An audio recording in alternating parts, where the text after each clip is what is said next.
Sementara itu, saudara, persiapan demi persiapan juga terus dilakukan oleh kontingen loncat indah Kalsel jelang perhelatan Pekan Olahraga Nasional PON ke-20 2021 di Papua. Latihan terbagi menjadi dua, yaitu melatih fisik di pagi hari dan juga melatih teknik di sore hari yang dilakukan di kolam renang Mula Warman, Banjarmasin. Selain latihan rutin, para pelatih juga turut menggelar tes event setiap 3 bulan sekali. Untuk mengetahui bagaimana informasi lebih lengkapnya terkait kesiapan atlet loncat indah dari Kalsel ini telah tersambung di sebelah sana bersama saya wartawan Banjarmasin Pos ada Amirul Yusuf yang akan memberikan informasi pada Anda. Halo, selamat sore Yusuf. Selamat sore Nila. Selamat sore Yusuf. Untuk tim loncat indah Kalsel ini nantinya mengirim berapa atlet di ajang PON? Bisa diinformasikan? Sekedar informasi, sekarang saya berada di kolam renang SKB Mula Warman Banjarmasin dan di belakang saya para atlet sedang menjalankan latihan rutinnya. Tim loncat indah Banjarmasin Kalsel akan mengirim 3 atlet yang terdiri dari Siti Kinasih, Rian Fadilah, dan M. Fadil. Ketiganya merupakan atlet-atlet muda Kalsel yang 2 diantaranya merupakan atlet berpengalaman yang sudah tampil di PON sebelumnya. Akan turun di nomor apa saja nantinya para atlet tersebut, Yusuf? Untuk Siti Kinasih akan turun di individu menara dan papan 3 meter. Sedangkan untuk M. Fadil dan M. Rian, keduanya akan turun di sinkro menara dan papan 3 meter.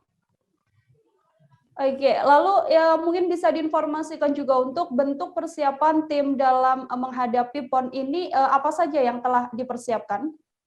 Oke. Untuk persiapannya khusus untuk berlatih di Kalimantan Selatan aja. Rutin dilakukan 5 hari dalam seminggu, Senin sampai Jumat. Untuk di pagi harinya para tim melatih fisik mereka. Sedangkan untuk sorenya mereka melatih teknik mereka di kolam renang SKB Mula Warman Banjarmasin ini. Yusuf, untuk tim Kalsel sendiri dalam menanggulangi terkait ketiadaan event loncat indah selama pandemi ini, kemudian yang dipersiapkan apa saja dari pihak sana? Oke, seharusnya tim loncat indah Kalsel akan mengikuti Kejurnas, tapi karena pandemi maka event itu ditiadakan.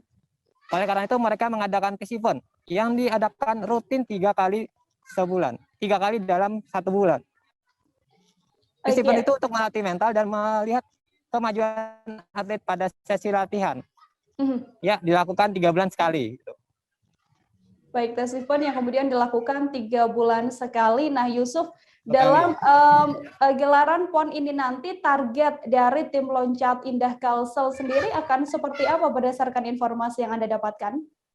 Oke, untuk target tentu untuk menyumbangkan medali di setiap nomornya. Tetapi kalau melihat dari keterangan dari pelatih, mereka tentu mengandalkan dari nomor sinkro menara dan papan 3 meter. Baik, terima kasih banyak Amirul Yusuf, wartawan Banjarmasin Pos atas laporan Anda. Selamat bertugas kembali, Yusuf. Jangan lupa subscribe, share, komen, dan like ya.